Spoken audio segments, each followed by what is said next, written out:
1041 WRLU, a new radio sports network.com. Another exciting weekend of hockey coming up at the Resch Center. We'll have the action for you on 1041 WRLU and new radio sports network.com.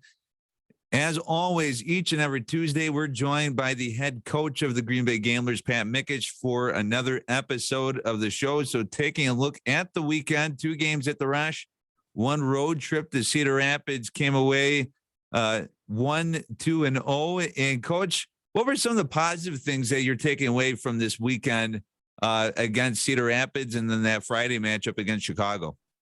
Well, I mean, it's tough to come away with the positives, being in tight games and not getting those extra points. So I think that was a disappointing part. Rastov Elias played very well in net for us on Saturday and Sunday. So to get our young goalie having that success is a key at this time of the year. Yeah, because he was over 30 saves, I believe, on Sunday and really super close to it on Saturday as well, if I remember right. Yes, and we've seen that calming demeanor coming.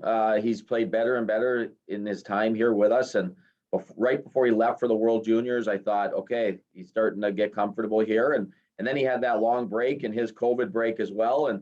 And you're kind of worried about what his next game was going to be like. And, played well against Muskegon, and he just continues to impress the last couple of weeks.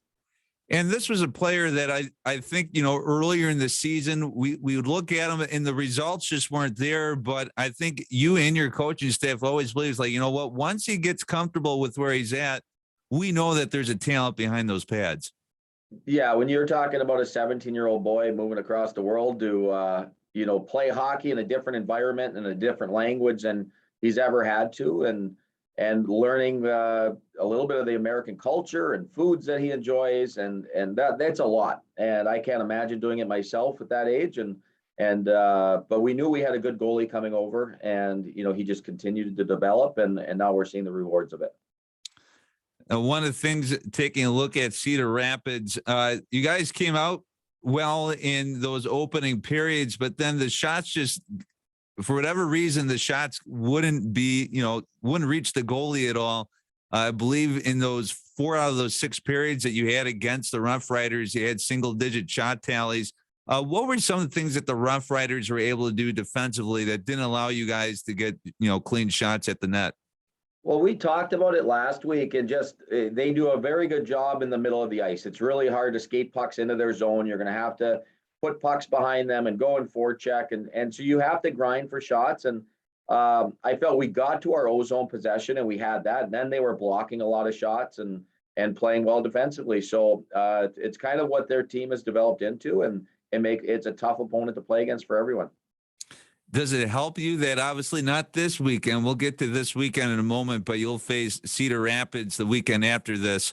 Does it help you that you get to face them relatively quickly and in your own building?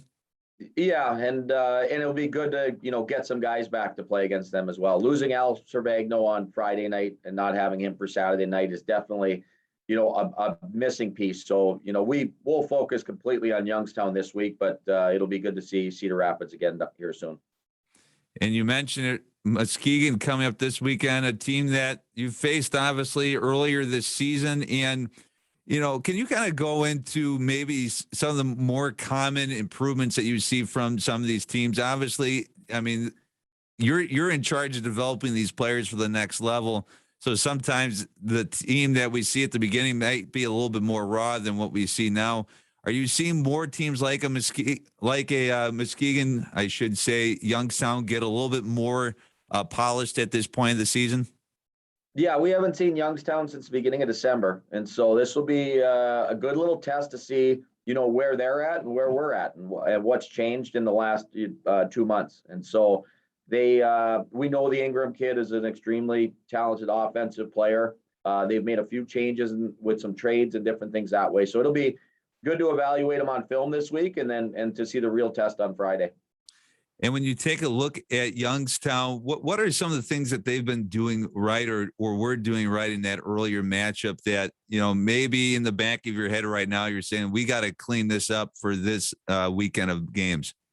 Yeah, the first time we played them was probably one of our worst games of the year. And then we went over and played them in Rochester for those 2 games and won both of those games that were both tight games. So I think we play a similar style where we'd like to have some transition and get up and down. And then I think a big test will be whose goaltenders are on top this week. And so, which is kind of the difference maker in our game so far when we played against them. Going back to the goalkeeper conversation, Aaron Randazzo, he's been your rock in the net. You're seeing Elias really step up over the last several weeks here.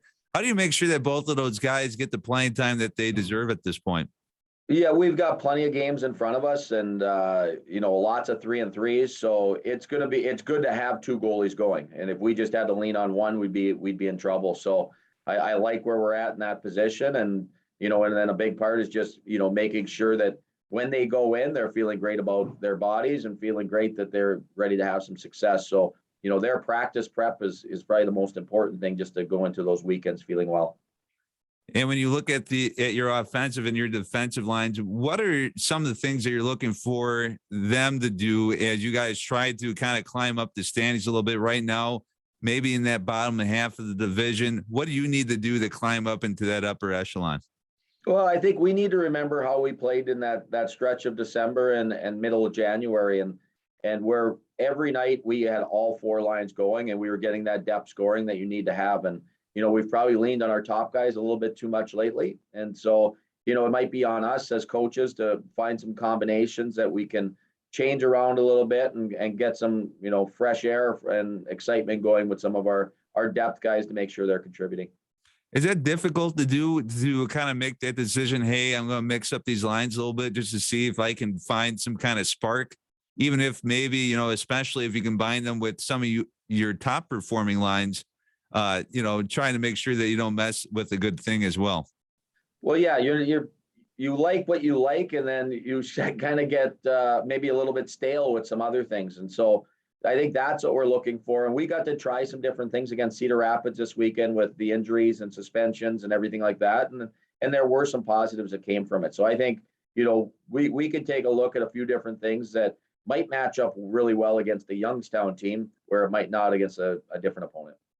Very good. Well, once again, plenty of hockey coming up this weekend on the new Radio Sports Network and 104.1 WRLU. A pair of 7:05 starts against Youngstown. We'll have the pregame show start a few minutes earlier with Tobin Meyer on the call. Coach, as always, thank you so much for the time, and we wish you the best of luck this weekend against Youngstown. Always a pleasure. Thanks, Tim. You've been listening to the new Radio Sports Network.